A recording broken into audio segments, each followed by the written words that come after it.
น้องคนนี้ซื้ออย่างซื้อว่าเนาะ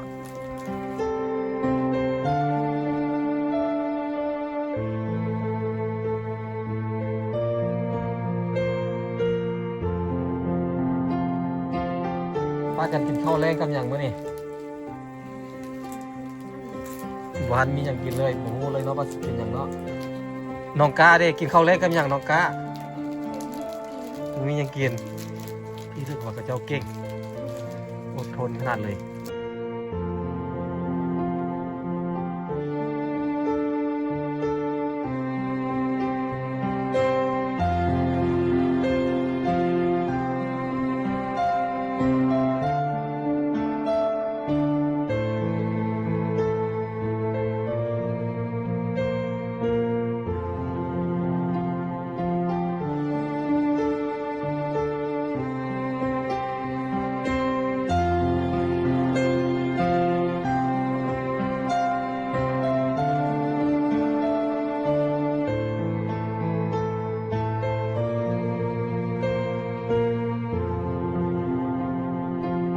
มันมีมีได้นี่ในกระเป๋าเนี่ย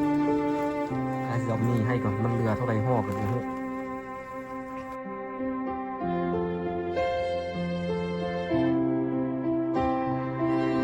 อ่ะไอเมื่อเด้อมันสีข้ามไอสีกลับก่อนละมีที่เจ้าปั่นกันกินเจ้าเสี้ยนอะไรก็ได้ต้มรวมกันกินก็ได้หรือว่าแบ่งกันก็ได้เหลือ3 ห่อเท่านั้นมันติดมาในกระเป๋าแล้วน้องนี้ตามไอไปเด้ออยู่รถไอเสียเงินให้ไปซื้อขนมไปซื้อน้ำไปน้องกาก็ไปนะไอเสียวให้ปะไปเอาเงินให้น้องไว้ยันซื้อมาเป็ดเป็นนัวก่อน